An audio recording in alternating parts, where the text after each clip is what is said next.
नमस्ते स्टूडेंट। आज की क्लास में ना अपन जो है अब क्लास 10th का अपन 2 टॉपिक तो पहले क्लियर कर चुके थे, 3 कर चुके थे, टेंस कर चुके थे, नरेशन कर चुके थे, वॉइस वाला टॉपिक कंप्लीट कर चुके थे। आज की क्लास में ना अपन एक नया टॉपिक है जिसको यूज़ करने वाले हैं, उसका नाम है सब्जेक्ट वर्ब एग्रीमेंट, जो कि आपकी क्लास 10th में 2 नंबर का आता है। और 2 नंबर का आता है तो इसको किस हिसाब से पढ़ना है, 2 नंबर के हिसाब से पढ़ें क्या फिर फुल डिटेल लें?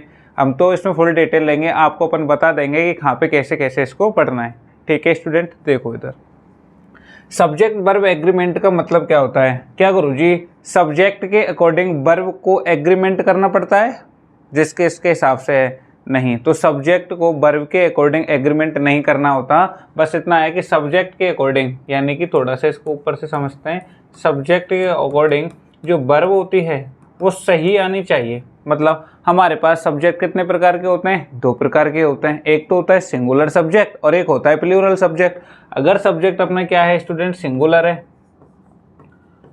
ठीक है डियर स्टूडेंट, अगर सब्जेक्ट सिंगुलर है तो वर्ब हमारे पास कौन सी आनी चाहिए? सिंगुलर आनी चाहिए, ये कहने का मतलब है। और इसी को अपन क्या कहते हैं? सब्जेक्ट वर्ब एग्रीमेंट कहते हैं। अगर मान के चलो अपने पास अगर सब्जेक्ट प्लूरल है, सब्जेक्ट क्या है स्टूडेंट? प्लूरल है, तो हमारे को वर्ब भी क्या लगानी है? प्लूरल लगानी है। अब हमने आपको एक चार्ट पढ़ाया था हेल्पिंग वर्ब वाला चार्ट, याद करो। देखो वही हमारा माँ सरस्वती का नाम लेकर के स्टार्ट करते हैं क्लास को। ये वाला फिर यही टॉपिक है अपना subject verb agreement, class 10th का अरुण सर के द्वारा पढ़ाई जा रही है। मार्क्स आपके 2 नंबर के हैं। उसके बाद देखो आगे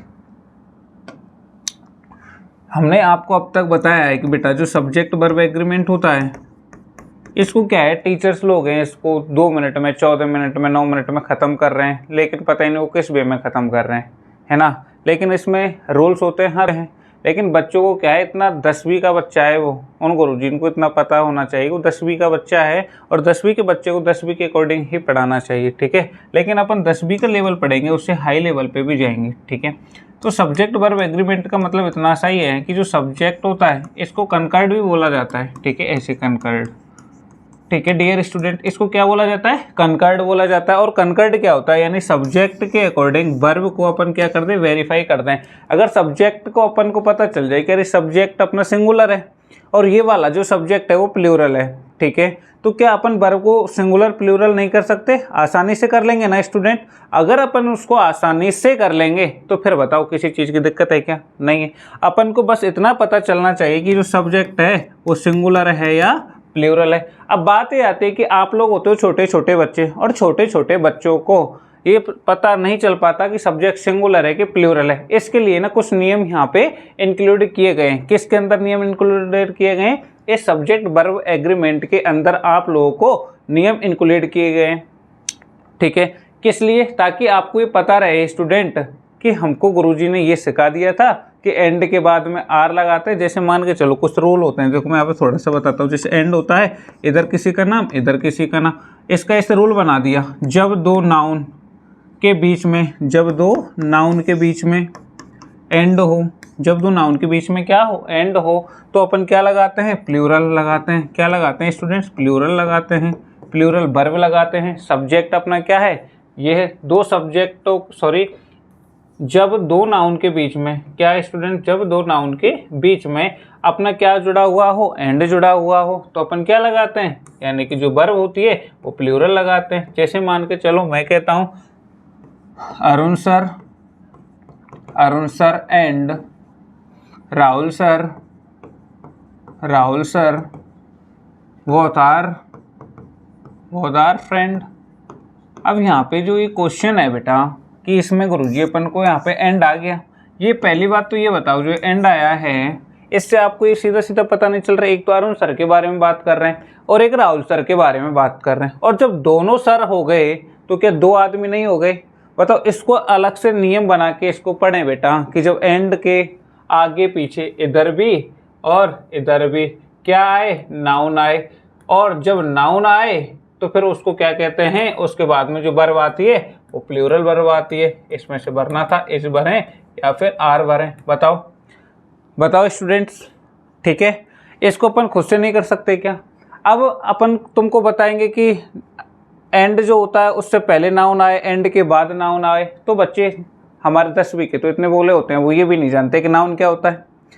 अब उनको नाउन में घुसा दिया, पहले तो उनको सब्जेक्ट वर्ब एग्रीमेंट समझ में नहीं आ रहा था, अब नाउन और बीच में आ गया, तो इसलिए क्या है कि बच्चा थोड़ा सा कंफ्यूज हो जाता है। आप तो बस इतना दिमाग लगाना, एक तो अरुण सर की बात कर रहे हैं, ऊपर से राहुल सर की बात कर रहे हैं, और जब राहुल सर की बात कर रहे हैं और अरुण सर की बात कर रहे हैं तो वो 2 लोग हो गए, और 2 लोग हो गए तो प्लूरल हो गया कि नहीं हो गया बताओ। और अगर वो प्लूरल हो गया तो उसके साथ में जो वर्ब आएगी वो किसके हिसाब से आएगी बेटा, प्लूरल के हिसाब से आएगी।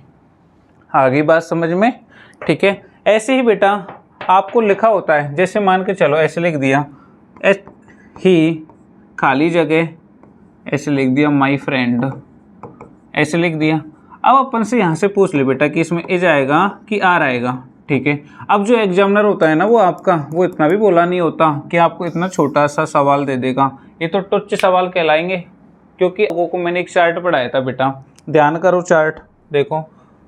एक वाला ये चार्ट मैंने आपको पढ़ाया था कि नहीं पढ़ाया था, जैसे डू, डज, डिड वाला, उसके बाद में अपने इज, एम, आर ये पढ़ाया था कि नहीं पढ़ाया था बताओ। उसके बाद में वाज या वर। मैंने एक बात भी बोली थी कि जिस बच्चे को ना चार्ट है ना अगर आ जाए, जिस बच्चे को ये चार्ट आ जाए ना तो वो बच्चा ना थोड़ा सा अच्छा काम कर लेता है। अच्छा काम करने का मतलब क्या है गुरुजी, कि उसको ना कहीं दिक्कत नहीं आती है ज़्यादा, ठीक है। उसके बाद अपन ने बेटा ये भी बताया था कि हैज, हैव, हैड होता है, ये सारी चीज़ें होती है कि नहीं होती है। उसके बाद में हैज, हैव, हैड होने के बाद में एक चीज़ और अपन ने बताई थी कि बीन, ठीक है। ये और भी बताया था, बी बताया था, बिल, सेल भी बताया था। ये सब कुछ है ना, ये हेल्पिंग वर्ब के अंदर नहीं है हेल्पिंग वर्ब के अंदर बेटा। जैसे देखो ये क्या है, एक्चुअली में है तो मॉडल वर्ब है। ये क्या है बेटा, मॉडल वर्ब है। ये वाली क्या है, ये तो इधर उधर से भागने दौड़ने का कार्य करती हैं, ये आपको भी बता दिया था। तो हमने ये बताया था कि जो एस वाला सिस्टम होता है, यानी कि अपन ने ये हेल्पिंग वर्ब का यूज़ करना सीखा था कि नहीं सीखा था बेटा बताओ। अगर नहीं सीखा था तो बेटा अब फिर दोबारा से सिखा रहा हूँ, सीख लो, ठीक है। देखो, और ये ना ये वाला सिस्टम अपन ने एक तुमको जानकारी के लिए बता देते बेटा कि ये ना अपन ने पहली क्लास में कर लिया था, और पहली क्लास में ये सारी चीज़ सिखा दी थी। फिर इसी चीज़ के थ्रू आपको नरेशन सिखाए थे, इसी चीज़ के थ्रू आपको वॉइस सिखाए थे, इसी चीज़ के थ्रू आपको टेंस सिखाए थे। यानी तीनों चारों चीज़ें ना वो इसी से। हमारी क्लास में कोई भी बच्चा, जैसे आज की क्लास है ये, इस क्लास में अगर बच्चा ये वाला क्लास भी देख रहा है ना तो ये भी उसको रिलेट कर जाएगा पिछली 3 क्लासों से, यानी 3 टॉपिक पे जो क्लासें हुई थी ना उन पे, ठीक है। तो बस यही है। अब बेटा इसमें ऐसे लिख करके हमने एक चीज़ बताया था कि जो एस वाला सिस्टम होता है, क्या बेटा, एस वाला सिस्टम होता है। एस का मतलब क्या बताया था गुरुजी ने, एस का मतलब होता है सिंगुलर, ठीक है। और जो चीज़ सिंगुलर होती है, एक वचन होती है, दुनिया में अकेली होती है, उससे पहले अपन एस वाला सिस्टम लगा देंगे, ठीक है। देखो उसके पहले उसके बाद जो भी, देखो यहाँ पे डज है, उसके बाद में इज है, उसके बाद में वॉज है, उसके बाद में हैज है। बताओ बेटा यहाँ पे सब में एस आ रहा है कि नहीं आ रहा है, देख लो तुम लोग, बताओ एस आ रहा है कि नहीं आ रहा है। देखो यहाँ पे एस आ रहा है, फिर यहाँ पे भी एस आ रहा है, नहीं आ रहा क्या। तो यानी कि 4 जगह बेटा अपना क्या आ रहा है, एस आ रहा है। तो अपन कह नहीं सकते क्या, बताओ, अपन कह नहीं सकते कि जो एस कहाँ पे आएगा, यानी सिंगुलर सब्जेक्ट होगा। और एस का ही मतलब क्या होता है बेटा, सब्जेक्ट। जहाँ पे सिंगुलर सब्जेक्ट होगा वहाँ पे इज लगेगा, वहाँ पे हैज लगेगा, वहाँ पे बेटा वॉज लगेगा, वहाँ पे बेटा डज लगेगा। बताओ ये सारी चीज़ें आपको ऑलरेडी बताई थी कि नहीं बताई थी। आज वो दिन हो गया है बेटा जब इन हेल्पिंग वर्ब हो, मुख्य वर्ब हो चाहे हेल्पिंग वर्ब हो, उसको ऐसे ही नहीं करते हैं क्या। देखो आप लोग, फिर गुरुजी आपने बताया था डीएसपी वाला सिस्टम।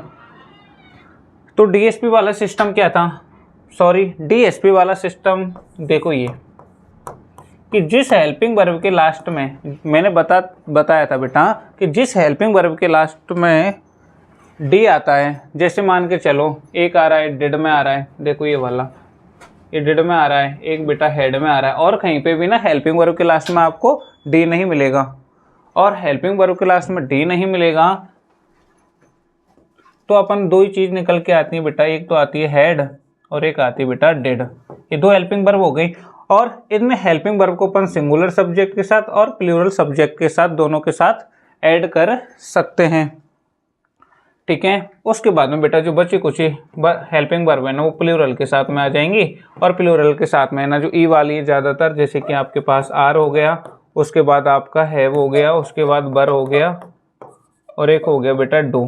इनके साथ में अपन क्या लगाएंगे, प्लूरल वर्ब लगाएंगे प्लूरल सब्जेक्ट के साथ में। ठीक है बेटा। और आज ना थोड़ी सी अपन क्लास है ना यहीं तक रखते हैं, थोड़ा सा अपना टेक्निकल सिस्टम खराब हो गया है इसकी वजह से, बाकी का कल की क्लास में अपन कंटिन्यू करेंगे यहाँ से। वैसे अपना टॉपिक भी था ना इस वाला, ये भी कंप्लीट हो गया है। ठीक है बेटा।